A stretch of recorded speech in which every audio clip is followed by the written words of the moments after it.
ಓಂ ಶ್ರೀ ಗುರು ಬಸವಲಿಂಗಾಯ ನಮಃ. ಸರ್ವರಿಗೂ ಶರಣು ಶರಣಾರ್ಥಿ. ಭವರೋಗ ವೈದ್ಯನೆಂದು ನಾನಿಮ್ಮ ಮೊರೆ ಹೊಕ್ಕೆ, ಭಕ್ತಿದಾಯಕ ನೀ ಕರುಣಿಸು ಲಿಂಗ ತಂದೆ. ಜಯ ಜಯ ಶ್ರೀ ಮಹಾದೇವ, ಜಯ ಜಯ ಶ್ರೀ ಮಹಾದೇವ, ಜಯ ಜಯ ಶ್ರೀ ಮಹಾದೇವ ಎನ್ನುತ್ತಿರ್ದಿತೆನ್ನ ಮನವು. ಕೂಡಲ ಸಂಗಮ ದೇವ ಶರಣೆನ್ನುತ್ತಿರ್ದಿತೆನ್ನ ಮನವು. ಇದು ಬಸವಣ್ಣನವರ ಒಂದು ಸಣ್ಣ ಮತ್ತು ಎಲ್ಲರಿಗೂ ಅರ್ಥವಾಗ್ತಕ್ಕಂಥ ಸಾಮಾನ್ಯ ವಚನ. ಅಂದ್ರೆ ಪರಮಾತ್ಮನಿಗೆ ಭವರೋಗ ವೈದ್ಯ ಅಂತ ಕರೆದಿದ್ದಾರೆ. ಅಂದ್ರೆ ಇಲ್ಲಿಯ ವೈದ್ಯರುಗಳೇನಿದಾರಲ್ಲ, ಇವರೆಲ್ಲ ಒಂದೊಂದು ರೋಗಕ್ಕೆ ಚಿಕಿತ್ಸೆ ಕೊಡ್ತಕ್ಕಂಥವ್ರು. ಮತ್ತು ಆ ರೋಗಗಳು ಕಾಯಂ ಹೋಗ್ತವೆ ಅಂತ ಏನಲ್ಲ, ಮತ್ತೆ ಮತ್ತೆ ಬರಬಹುದು. ಆದ್ರೆ ಪರಮಾತ್ಮನನ್ನ ನಮ್ಮ ಹಿರಿಯರು, ಬಸವಣ್ಣವ್ರು ಇರ್ಬೋದು, ಬೇರೆ ಬೇರೆಯವರು ಕೂಡ ಭವರೋಗ ವೈದ್ಯ ಅಂತ ಕರೀತಾರೆ. ಭವರೋಗ ಅಂದ್ರೆ ಏನು? ಭವ ಅನ್ನೋದು ಹುಟ್ಟು. ಭವ ಅಂದ್ರೆ ಹುಟ್ಟು ಅಂತ ಅರ್ಥ. ಹುಟ್ಟು ಅನ್ನುವಂಥದ್ದು ಅದು ಸಾಪೇಕ್ಷ. ಎಲ್ಲಿ ಹುಟ್ಟಿದೆಯೋ ಅದರ ಬೆನ್ನ ಹಿಂದೆ ಏನಿದೆ? ಸಾವಿದೆ. ಸಾವಿಲ್ಲದ ಹುಟ್ಟು ಅಥವಾ ಹುಟ್ಟಿಲ್ಲದ ಸಾವು ಸಾಧ್ಯನೇ ಇಲ್ಲ. ಅಂದ್ರೆ ಇವೆರಡಕ್ಕೂ ಅವಿನಾಭಾವ ಸಂಬಂಧ, ಹುಟ್ಟು ಮತ್ತು ಸಾವುಗಳು. ಹುಟ್ಟೋದಕ್ಕೆ ಮುಂಚೆ ಏನಿದ್ವಿ ನಮಗೆ ಗೊತ್ತಿಲ್ಲ, ಸತ್ತ ಮೇಲೆ ಏನಾಗ್ತೀವಿ ಅನ್ನೋದು ಗೊತ್ತಿಲ್ಲ. ಆದ್ರೆ ನಮಗ್ ಗೊತ್ತಿಲ್ಲ ಅಂದ ಕ್ಷಣಕ್ಕೇನೆ ಮಾನವ ಜನಾಂಗ ಇದಕ್ಕೆ ಉತ್ತರ ಹುಡುಕಿಲ್ಲ ಅಂತ ಹೇಳೋದು ತಪ್ಪಾಗತ್ತೆ. ಮಾನವ ಜನಾಂಗ ಅಂದ್ರೆ ಅನೇಕ ಜನ ಸಾಧಕರು, ತಪೋಧನರು, ಋಷಿಗಳು, ತ್ರಿಕಾಲ ಜ್ಞಾನಿಗಳು, ಇವರು ಉತ್ತರ ಹುಡುಕಿ ಹೇಳಿದ್ದಾರೆ. ಹುಟ್ಟಿನ ಮೊದಲು ನಾವಿದ್ವಿ, ಹುಟ್ಟಿನ ನಂತರ ನಾವಿರ್ತೀವಿ, ಅಂದ್ರೆ ಆತ್ಮಸ್ವರೂಪದಲ್ಲಿ ಇರ್ತೀವಿ ಎನ್ನುವಂತಹ ಮಾತನ್ನ ಎಲ್ಲರೂ ಒಪ್ಕೊಳ್ತಾರೆ. ಎಲ್ಲ ಧರ್ಮಗಳಲ್ಲೂ ಒಂದಲ್ಲ ಒಂದು ರೂಪದಲ್ಲಿ ಇದು ಪ್ರಸ್ತಾಪ ಆಗೇ ಆಗಿದೆ. ಕ್ರಿಶ್ಚಿಯನ್ರಲ್ಲಿ, ಮುಸಲ್ಮಾನರಲ್ಲಿ ಅದು ಪೂರ್ವಜನ್ಮ ಇಲ್ಲ ಅಂತ ಹೇಳೋದು ಕೇಳ್ತೀವಿ. ಆದರೆ ಮುಸಲ್ಮಾನರಲ್ಲಿ ಏನಿದೆಯೋ ಗೊತ್ತಿಲ್ಲ ನನಗೆ, ಕುರಾನ್ನಲ್ಲಿ. ಆದರೆ ಕ್ರಿಶ್ಚಿಯನ್ರಲ್ಲಿ ಓಲ್ಡ್ ಟೆಸ್ಟಮೆಂಟ್ ಅಂತ ಬರುತ್ತೆ, ಬೈಬಲ್ನ ಹಳೆಯ ಒಡಂಬಡಿಕೆ. ಹೊಸ ಒಡಂಬಡಿಕೆಯಲ್ಲಿ ಜನ್ಮಗಳನ್ನು ತೆಗೆದಾಕ್ಬಿಟ್ಟಿದ್ದಾರೆ.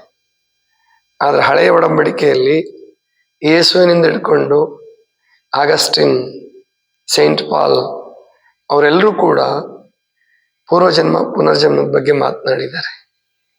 ಅಂದ್ರೆ ಎಲ್ಲಾ ಧರ್ಮಗಳು ಈ ವಿಷಯದಲ್ಲಿ ಹೆಚ್ಚು ಕಡಿಮೆ ಒಂದೇ ನಿಲುವನ್ನು ತಾಳಿದವೆ. ಮತ್ತು ತಾಳಲೇಬೇಕು. ವಿಕಾಸ ಆಗಬೇಕಾದ್ರೆ ಜನ್ಮಗಳಿದ್ರೆ ಮಾತ್ರ ಸಾಧ್ಯ. ಮತ್ತೆ ಅತ್ಯಂತ ಸ್ಪೆಷಲ್ ಮಕ್ಕಳು ಹುಟ್ಟಿದ್ದಾರೆ ನಮ್ಮಲ್ಲಿ. ಚನ್ನಬಸವಣ್ಣ ಹೊಟ್ಟೆಲಿದ್ದಾಗಲೇ ಮಾತಾಡಿದ್ರು ಅಂತ ಬರುತ್ತೆ. ಆಮೇಲಿಂದ ಅಷ್ಟಾವಕ್ರ ಅಂತ ಬರ್ತಾನೊಬ್ಬ ಋಷಿ, ಅವನು ಕೂಡ ಹೊಟ್ಟೆಲಿದ್ದಾಗಲೇ ಮಾತಾಡ್ದ ಅಂತ ಬರುತ್ತೆ. ಆಮೇಲೆ ಸಣ್ಣ ಸಣ್ಣ ಮಕ್ಕಳು ಈ ಸಾಂಖ್ಯ ಯೋಗವನ್ನು ಪ್ರತಿಪಾದನೆ ಮಾಡ್ತಾನೊಬ್ಬ ಋಷಿ, ಕಪಿಲ ಋಷಿ ಅಂತೇಳಿ. ಅವನು 5 ವರ್ಷದ ಹುಡುಗ ಇದ್ದಾಗಲೇ ಜ್ಞಾನೋದಯ ಆಯ್ತು. ಅವನೇನು ತಪಸ್ಸಿಗೆ ಹೋಗಿರ್ಲಿಲ್ಲ.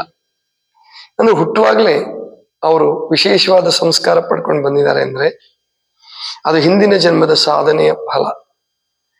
ಹೀಗೆ ಇಂತಹ ಅನೇಕ ಸಾಧಕರನ್ನ ನಾವು ನೋಡಿದಾಗ ಈ ಹುಟ್ಟು ಮತ್ತು ಸಾವು ಅನ್ನುವ ನಂತರವೂ ಕೂಡ ಬದುಕಿದೆ, ಆದ್ರೆ ಗೊತ್ತಿಲ್ಲ.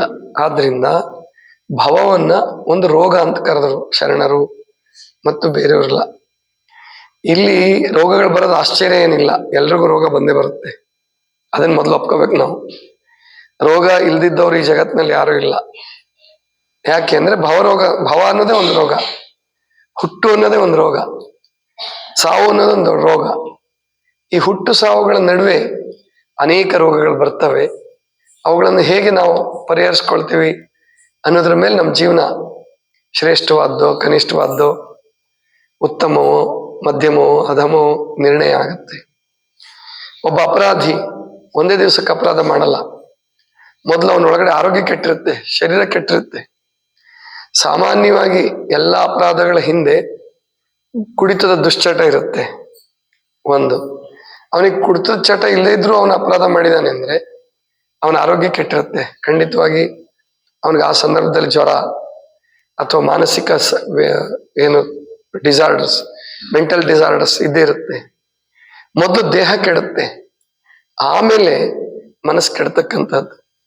ಆದ್ರಿಂದ ದೇಹ ಕೆಟ್ಟಾಗ್ಲೇನೆ ನಾವು ಗುರುತಿಸಿ ಅದನ್ನು ಸರಿಪಡಿಸ್ಕೊಂಡ್ಬಿಟ್ರೆ ಎಷ್ಟೋ ಅಪರಾಧಗಳು ಆಗೋದನ್ನ ತಡಿಬಹುದು. ಅದಕ್ಕೆ ಇಲ್ಲಿ ಬಸವಣ್ಣವರು ಈ ವಚನದಲ್ಲಿ ಭವರೋಗ ವೈದ್ಯನೆಂದು ನಾನಿಮ್ಮ ಮೊರೆ ಹೊಕ್ಕೆ ಭಕ್ತಿದಾಯಕ ಕರುಣಿಸು ಲಿಂಗ ತಂದೆ, ಭಕ್ತಿದಾಯಕ ನೀ ಕರುಣಿಸು ಲಿಂಗ ತಂದೆ, ಜಯ ಜಯ ಶ್ರೀ ಮಹಾದೇವ, ಜಯ ಜಯ ಶ್ರೀ ಮಹಾದೇವ, ಜಯ ಜಯ ಶ್ರೀ ಮಹಾದೇವ 3 ಸಾರಿ ಹೇಳಿದ್ದಾರೆ. ಇಲ್ಲಿ 3 ಸಾರಿ ಹೇಳೋದ್ರ ಹಿಂದೆ ಏನೋ ವಿಶೇಷ ಇರ್ಬೋದು ಅಂತ ಅನ್ಸುತ್ತೆ. ಅಂದ್ರೆ ಬರೀ ದೇಹಕ್ಕೆ ಸಂಬಂಧಪಟ್ಟ ರೋಗ ಅಲ್ಲ. ದೇಹ ಅಂದ್ರೆ ತನು, ಮನ ಮತ್ತು ಭಾವ, ಈ 3ಕ್ಕೂ ರೋಗಗಳು ಹಿಡಿಯುತ್ತೆ. ತನುವಿಗೆ ನಮಗೆ ಕಂಡು ಬಂದಂಗೆ ಈಗ ಜ್ವರ, ತಲೆನೋವು ಇಂಥದ್ದು ಅಂತ ಹೇಳ್ತಾರೆ. ಶರಣರು ತನುವಿಗೆ ಬರ್ತಕ್ಕಂಥ ರೋಗವನ್ನ ಕಾರ್ಮಿಕ ಮಲ ಅಂತ ಕರೆದರು, ಮನಸ್ಸಿಗೆ ಹಿಡಿತಕ್ಕಂಥ ಮಾಯಾಮಲ ಅಂತ ಕರೆದರು, ಭಾವಕ್ಕೆ ತಗಲ್ತಕ್ಕಂಥ ರೋಗಕ್ಕೆ ಆಣವ ಮಲ ಅಂತ ಕರೆದರು. ಈ 3 ಮಲಗಳನ್ನ ಪರಿಹರಿಸೋದಕ್ಕೆ ಬಸವಣ್ಣವರಲ್ಲಿ ಬೇಡ್ಕೊಂತಾರೆ. ಅದಕ್ಕೆ ಪ್ರಾಯಶಃ ಅವರು 3 ಸಾರಿ ಜಯ ಜಯ ಶ್ರೀ ಮಹಾದೇವ, ಜಯ ಜಯ ಶ್ರೀ ಮಹಾದೇವ, ಜಯ ಜಯ ಶ್ರೀ ಮಹಾದೇವ ಎನ್ನುತ್ತಿರ್ದಿತ್ತೆನ್ನ ಮನವು, ಕೂಡಲ ಸಂಗಮ ದೇವ ಶರಣೆನ್ನುತ್ತಿರ್ದಿತ್ತೆನ್ನ ಮನವು, ನಿನಗೆ ನಾನು ಸಂಪೂರ್ಣ ಶರಣಾಗ್ಬಿಟ್ಟಿದ್ದೀನಪ್ಪ, ನನ್ನ ಭವರೋಗವನ್ನ, ನನ್ನ ಇನ್ಯಾವುದೇ ಕಾಯಿಲೆಗಳನ್ನ ನಿವಾರಣೆ ಮಾಡು ಅನ್ನುವಂತಹ ಬೇಡಿಕೆಯನ್ನ ಸಲ್ಲಿಸ್ತಾರೆ ಬಸವಣ್ಣವರು. ಇದಿಷ್ಟು ಇವತ್ತಿನ ಚಿಂತನ. ಸರ್ವರಿಗೂ ಶರಣು ಶರಣ.